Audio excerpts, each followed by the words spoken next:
Welcome students, आज हम शिकायती पत्र के विषय पे पढ़ेंगे और बड़े ही महत्वपूर्ण टॉपिक गंदगी की समस्या पर। आपके एग्जाम में प्रश्न कुछ इस प्रकार से पूछा जाता है, जैसे अपने शहर में या अपने मोहल्ले में बढ़ती हुई गंदगी की समस्या को दूर करने के लिए दिल्ली नगर निगम के स्वास्थ्य अधिकारी को शिकायती पत्र लिखिए। अब प्रश्न को जरा ध्यान से पढ़ा कीजिए, क्योंकि इसमें दो मुख्य बातें आपको दी गई होती हैं। सबसे पहले तो आपका विषय दिया होता है कि किस विषय पर पत्र लिखना है, किस प्रकार का पत्र लिखना है। यहाँ पर आपको कहा गया शिकायती पत्र लिखना है और किसको लिखना है। ये सारी चीजें आपके प्रश्न में मेंशन होती हैं, इसलिए उन्हें ध्यान से देखिए। सबसे पहले क्या कहा गया कि गंदगी की समस्या को दूर करने के लिए, यानी कि गंदगी की समस्या आपका विषय है, आपका टॉपिक है। किसको लिखना है? दिल्ली नगर निगम के स्वास्थ्य अधिकारी को लिखना है। और कैसा पत्र लिखना है? शिकायती पत्र लिखना है। आप देख रहे हैं आपके प्रश्न में ये तीन बातें दी गई हैं। तो आप समझ गए शिकायती पत्र है। अब ये समझना है, आप जानते हैं कि पत्र औपचारिक अनौपचारिक दो प्रकार के होते हैं, उनमें भी सबके अलग विभिन्न प्रकार हैं और हर पत्र का अपना थोड़ा सा अलग अलग प्रारूप होता है, यानी कि डिफरेंट फॉर्मेट होता है। तो शिकायती पत्र के अंतर्गत जब आप लिखेंगे तो उसका फॉर्मेट कुछ इस प्रकार से होता है। तो शिकायती पत्र आपको लिखना है, किसको लिखना है? दिल्ली नगर निगम के स्वास्थ्य अधिकारी को लिखना है। और किस समस्या पर लिखना है? गंदगी की समस्या पर। तो हम शुरू करते हैं, कैसे लिखेंगे? सबसे पहले होता है प्रेषक। प्रेषक का मतलब है सेंडर। यहाँ पर जो व्यक्ति पत्र लिख रहा है, लिख करके भेज रहा है, वह होता है प्रेषक। तो यहाँ पर सबसे पहले, जैसे मैंने लिख दिया है एक नाम मोहन प्रकाश, तो यहाँ पर सबसे पहले आप अपना नाम लिखेंगे। उसके बाद अब यहाँ पर आपको थोड़ा सा ध्यान रखना है कि यदि आप अपनी स्कूली परीक्षा में हैं, ठीक है, तो आप यहाँ नाम के जस्ट बाद अपना सिलसिलेवार ढंग से पूरा पता लिखेंगे। उसके बाद यहाँ पर डेट लिखेंगे। पता है एकदम, मतलब आपका फ्लैट नंबर या मकान नंबर, मोहल्ला, शहर और पिन कोड और स्टेट, आपका सब कुछ लिखते हुए लास्ट में आप डेट डालेंगे।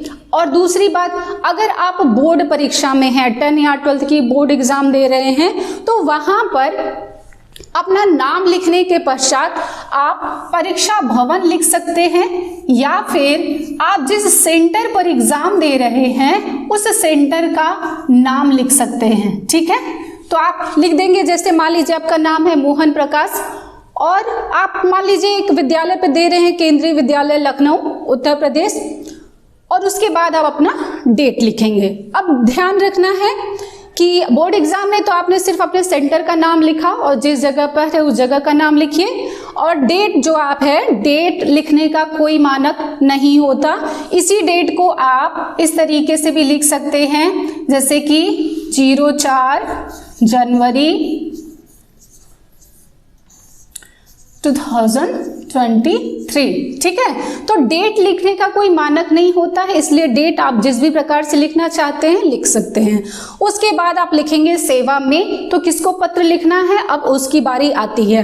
अब ध्यान दीजिएगा, प्रेषक कैसे लिखते हैं, फिर उसके नीचे से शुरू करते हैं, यहाँ तक आपका डेट तक कंप्लीट हुआ, फिर आप एक लाइन का गैप दे सकते हैं। उसके बाद लिखिए से सेवा में, कॉमा लगाइए, उसके जस्ट नीचे से जैसे मैंने लिखा है आप ऐसे ही लिखना शुरू करेंगे। तो किसको लिखना है ये आपने पहले देखिएगा, आपके प्रश्न में दिया गया है, स्वास्थ्य अधिकारी नगर निगम दिल्ली। ठीक है, ये आपने लिख लिया।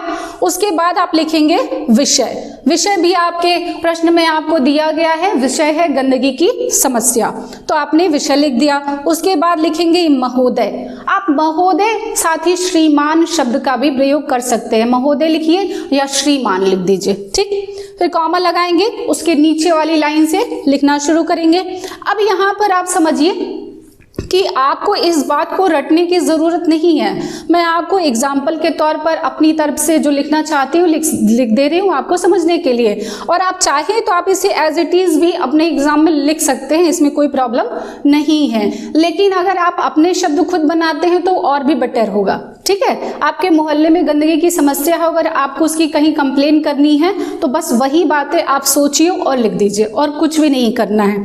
देखिए हम लिख सकते हैं कि मैं, यहाँ पर आप अपना नाम फिर से रिपीट करना चाहें तो लिख सकते हैं, जैसे मैं मोहन प्रकाश इस पत्र के माध्यम से आपका ध्यान अपने शहर की बढ़ती हुई गंदगी और अनियमित सफाई व्यवस्था की ओर दिलाना चाहता हूँ या आकृष्ट करना चाहता हूँ।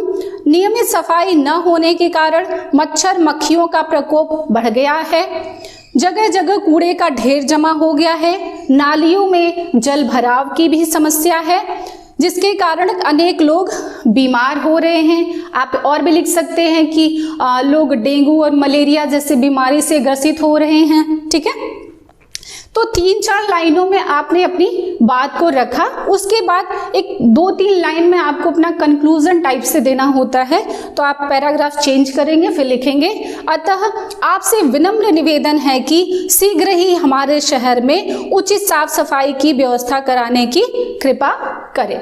फिर एक लाइन का गैप देके यहाँ आप लिखेंगे धन्यवाद, उसके बाद भवदीय, लड़का है यानी कि अगर आप बॉयज हैं तो भवदीय और गर्ल्स हैं लड़कियां हैं तो वो लिखेंगी भवदीया, यानी कि य के बाद आ की मात्रा लगा दीजिए और उसके बाद सिर्फ आपको अपना नाम लिख देना है, क्योंकि आप पूरा अपना नाम और एड्रेस पहले ही मेंशन कर चुके हैं। ठीक है, तो ये हो गया आपका पूरा प्रारूप।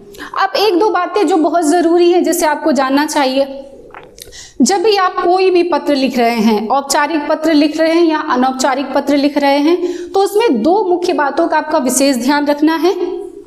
पहली बात कि आप पूरे पत्र में कहीं भी अपशब्द का प्रयोग नहीं करेंगे, कोई भी गलत शब्द का प्रयोग मत कीजिए।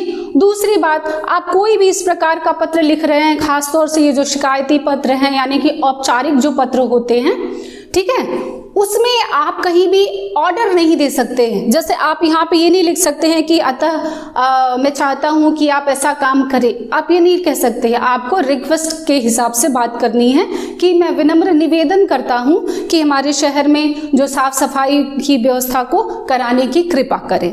ठीक है, तो ये 2 बातों को ध्यान में रखते हुए आप अपने शब्दों का प्रयोग करते हुए भी इस पत्र को बहुत ही आसानी से लिख सकते हैं। तो उम्मीद करती हूँ कि आपको शिकायती पत्र अच्छे से समझ में आ गया होगा। वीडियो पसंद आती है तो इसे लाइक और शेयर जरूर कीजिएगा, साथ ही मेरे चैनल को सब्सक्राइब कर लीजिएगा। धन्यवाद।